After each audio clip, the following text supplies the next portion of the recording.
Napoleon may just be the top military mind of his time, and maybe even of all time. Starting off as a minor noble in Corsica, he rode the wave of revolution to a position of supreme power in France, even crowning himself emperor. At his peak, he would dominate the European continent, as France itself was bigger than ever, Central Europe were a bunch of puppet states, and many former enemies had been forced into an alliance. Napoleonic dominance seemed almost assured. But one enemy that Napoleon just couldn't escape was the size of his giant head on his average height for the time body.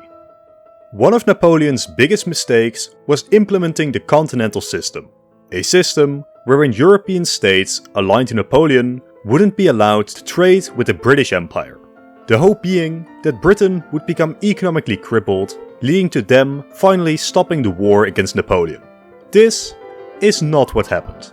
Britain, with their more powerful navy, simply cut off French trade, meaning the entire Napoleonic bloc could only trade amongst each other. While Britain, undoubtedly, was hurt too, they used their larger navy and colonial empire to replace trade with Europe. The economic damage of the continental system would greatly contribute to Napoleon losing his allies to Britain.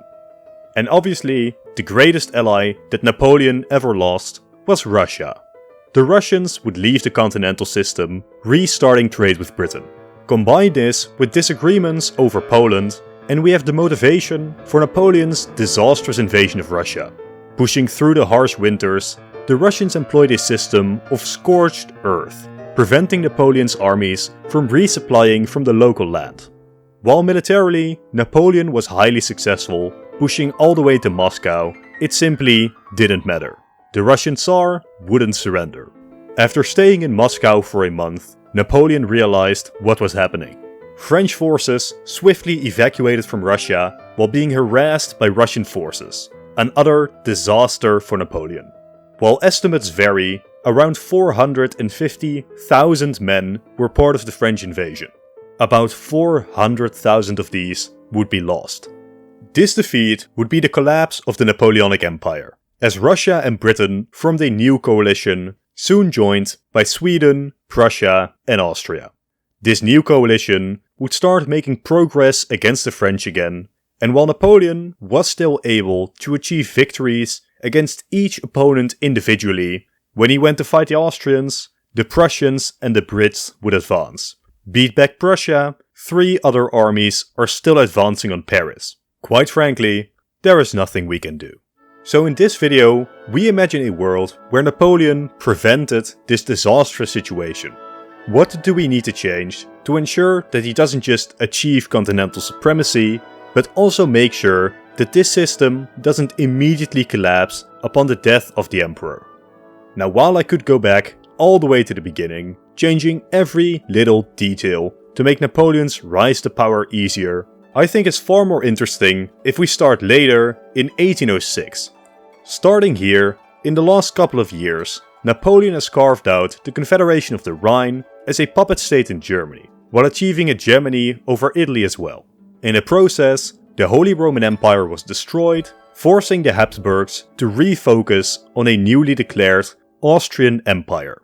Napoleon was well on the track to European domination, now he just had to make sure he doesn't ruin it. One man I consider crucial for this is Talleyrand. He served as foreign minister to Napoleon, but that's not all.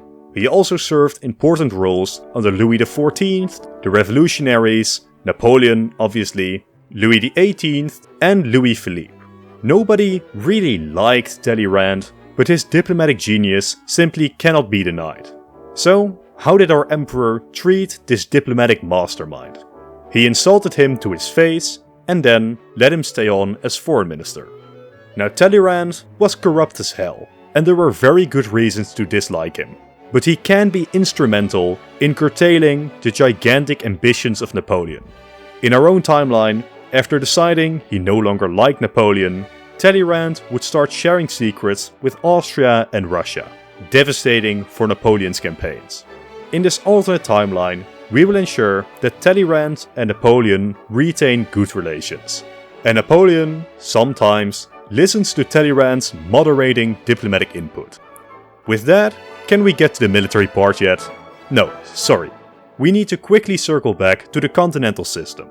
Like discussed before, Napoleon forced all of his allies and puppets to stop trading with Britain, hoping that it would lead to Britain giving up on opposing France.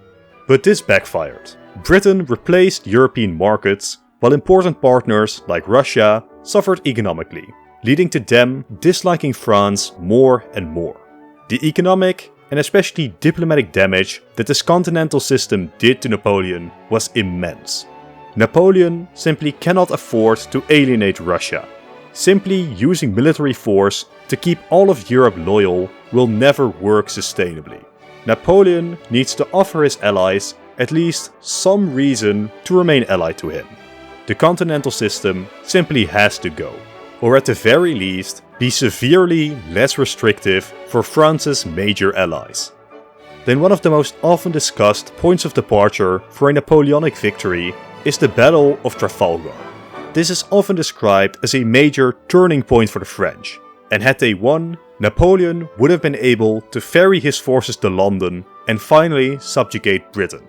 The battle is often said to be a close call, won by the British only due to the genius of Admiral Nelson, said to be Napoleon's equal of the seas, turning the tides despite the French and the Spanish having way superior ships and numbers.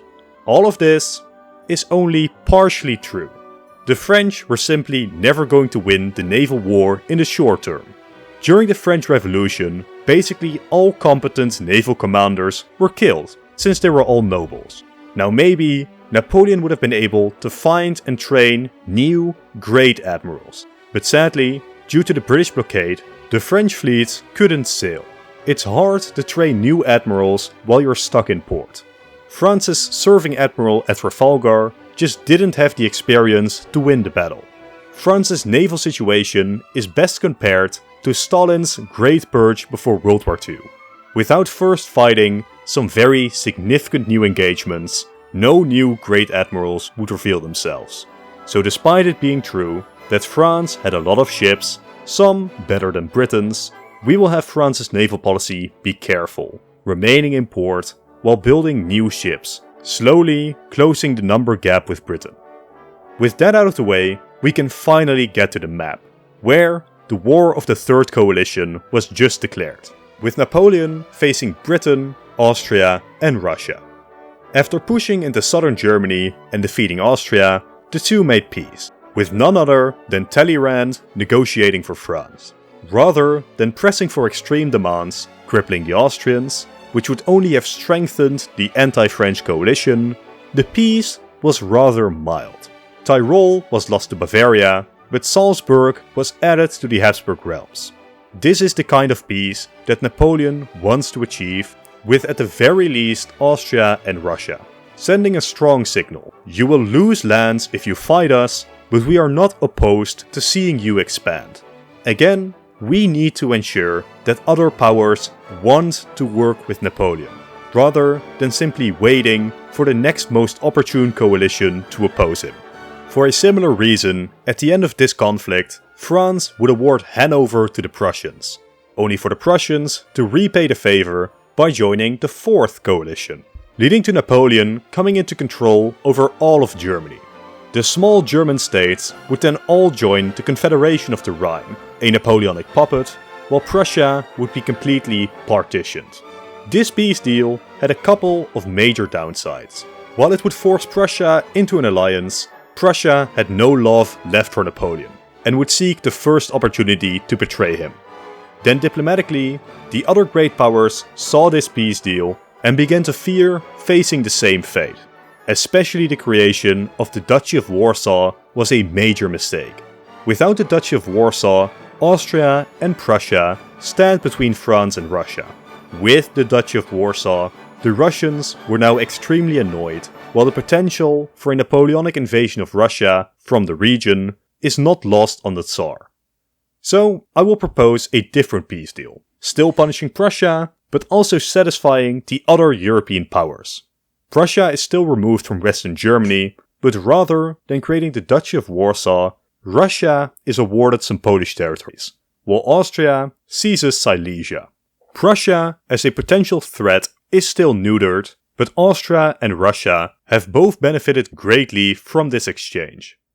With this alternate Central Europe, we take a look at Iberia, where Napoleon made his second greatest mistake. While Spain had been allied to Napoleon, Napoleon absolutely despised the Spanish monarchy, considering them incompetent inbreds. He wanted little more than to replace the Spanish kings with his own brother. So, a plan was made. France and Spain would jointly invade Portugal, and while French forces were returning and still in Spain, Napoleon would depose the Spanish monarch, replacing them with his brother. He would then use the forces already present in the region to ensure order. This backfired extremely hard. The deeply Catholic Spanish population feared that the French revolutionaries would attack the Catholic Church, and so the Spanish people would revolt against the French. They would fight a guerrilla war, hitting French forces, then retreating back to their homes, the hills, the cities, or elsewhere. Napoleon, who was a big fan of fighting big, decisive battles, would completely fail to subdue such a revolt. To make matters worse, Britain now finally had a land war to fight against the French, providing constant pressure on the French southern front. But the ramifications went further than dead soldiers and a new British front line. While this was happening in our timeline, the Austrians were facing a dilemma. They were considering fighting another war with Napoleon, but they didn't have the money to keep their army up. Sending the army home would basically mean giving up on the idea of fighting Napoleon, at least in the short term. So, just when the Austrian emperor had to make a decision on the matter, Napoleon started his Spanish debacle, and Austria thought, hey, this is our chance to beat Napoleon. It wasn't, of course, and Austria got even further reduced in size, only reinforcing the Austrian sentiment that any opportunity to defeat Napoleon must be taken.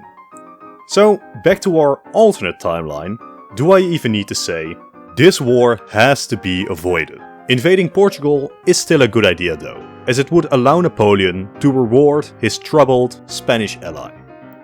I'm sorry for the quick intermission, but by far most of you aren't subscribed. To keep up to date with the 2 videos I release every single week, consider doing so. Thank you. This now finally leads us to the invasion of Russia, Napoleon's most well-known failure. There were many reasons for this, but 2 of the most important ones were the Duchy of Warsaw and the Continental System preventing Russian trade with Britain. These tensions would grow and grow, Russia would leave the Continental System, Napoleon would gather his forces in Poland, Russia would demand that French forces retreat from the Duchy of Warsaw and Prussia, and instead Napoleon launched his failed invasion. Now we have already prevented 2 causes of this war. The Duchy of Warsaw doesn't exist, and the Continental System isn't an issue. Austria and Prussia stand between France and Russia, acting as a buffer just in case relations sour. We will also have Napoleon manage to marry Anna Pavlovna, the sister of Tsar Alexander. This would further strengthen the relationship between the 2 continental giants.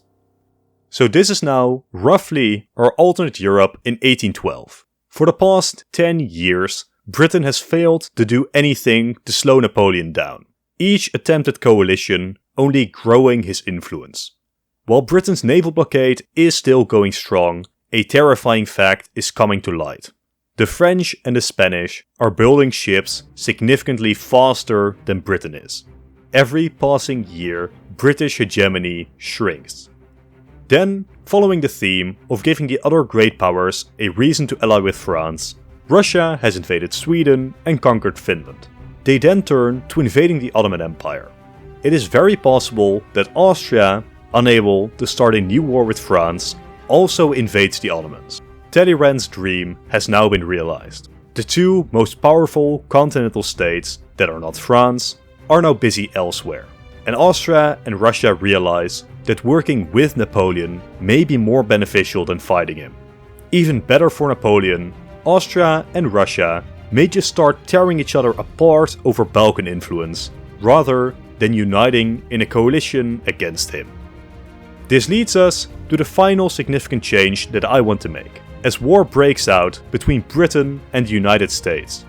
By all accounts, the Americans should have been able to dominate the early stage of this war, but lacking planning and leadership would see a failure to seriously make any offensives, as Britain seized naval supremacy, burned down the White House, and ensured Canada's safety. In this alternate timeline, we will ensure that the Americans are better prepared, at least achieving minor victories against the British. This while being slightly supported by Spain, which is still Napoleon's ally. Britain has to dedicate more ships and forces to the Americas. Meanwhile, France, with peace on the continent, has finally massed a large enough number of ships.